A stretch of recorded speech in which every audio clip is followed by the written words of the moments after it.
પોતાના સ્વજનને ખુશી ખુશી લંડન માટે રવાના કર્યા હતા તે લોકો અત્યારે અમદાવાદની સિવિલ હોસ્પિટલ ઉપર છે અને સિવિલ હોસ્પિટલ ઉપર શોધી રહ્યા છે પોતાના સ્વજનને, કારણ કે ક્યાંક ને ક્યાંક જે રીતે આખી ઘટના ઘટી છે એ ઘટના બાદ એમને હવે એક જ આશા છે કે કદાચ એમના સ્વજન જે છે અહીંયા આગળ જીવતા મળી જાય. પરંતુ અત્યારે જે રીતનો ઘટનાક્રમ સામે આવી રહ્યો છે, સિવિલ હોસ્પિટલની અંદર હું છું અને મારી સાથે અહીંયા આણંદથી આવેલા સ્વજન છે જેમની દીકરી લંડન જઈ રહી હતી. તેમની સાથે પહેલા તો તમને તસવીર બતાડું જે દીકરી આજે ટ્રાવેલ કરી રહી હતી. આ એ છેલ્લી તસવીર છે કે જે તસવીરમાં અમદાવાદ એરપોર્ટ ઉપરથી એ દીકરી રવાના થઈ હતી લંડન માટે.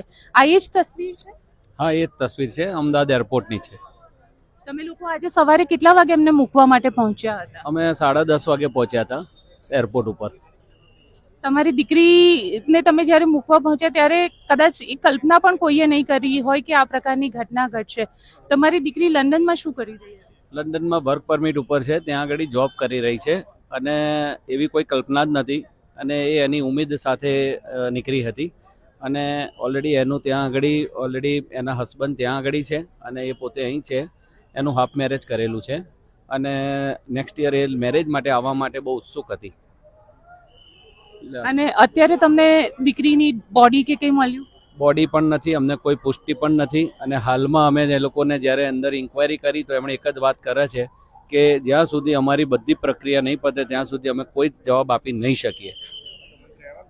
અચ્છા, દીકરીની સાથે બીજા કેટલા લોકો તમારા? આણંદથી લગભગ 5-1 જોડનો ટ્રાવેલ કરી રહ્યા હતા અને દીકરીની સાથે એની ફ્રેન્ડ પણ એક હતી. અને જે આખો ઘટનાક્રમ ઘટ્યો છે શું કહેશો એને લઈને? આ ઘટના જે કંઈ થયો છે એ દુઃખદ છે અને આપણા ગુજરાત માટે નહીં પણ હિન્દુસ્તાન માટે આ બહુ મોટી દુર્ઘટના કહેવાય અને આ જે દુર્ઘટના થઈ છે એમાં જે કંઈ થયું છે એ ખરેખર બહુ ખોટું થયું છે અને ઘણા બધાનું જે કંઈ આ નિર્ણય થયો છે, જે કંઈ આવ્યું હશે એ ખરેખર બહુ દુઃખની વાત છે. બિલકુલ, દીકરીને શોધતા શોધતા અહીંયા આવ્યા છે. ઘણા બધા બીજા પણ રિલેટિવ્સ છે અહીંયા આગળ, આપ જોઈ શકો છો. આ બધા રિલેટિવ્સ છે જે પોતાના સ્વજનને અહીંયા આગળ શોધી રહ્યા છે. સતત સવારથી જ અહીંયા આગળ બધા છે અને સવારથી જ્યારથી આ ઘટના લગભગ બપોરે 1 વાગ્યાથી ઘટના ઘટી અને ત્યારબાદ સતત પોતાના રિલેટિવ્સને શોધતા શોધતા લોકો અહીંયા આવ્યા છે.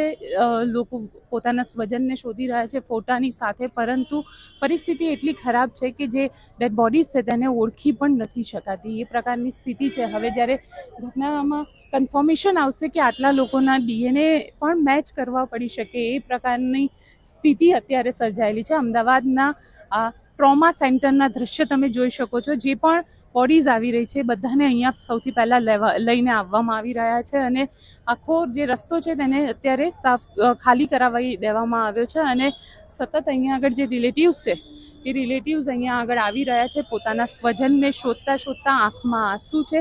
દરેક વ્યક્તિને એક જ આશા છે કે જેમના જે પ્રિયજન છે, જે સ્વજન છે, જેમને તેઓ મૂકીને ગયા હતા અમદાવાદ એરપોર્ટ ઉપર અને ત્યાંથી એમને આશા હતી કે લંડન એ લોકો જશે, તો હવે એ લોકો અહીંયા આગળ શોધી રહ્યા છે પોતાના એ સ્વજનોને. ગોપી ઘાંગર, નિર્ભય ન્યૂઝ, અમદાવાદ.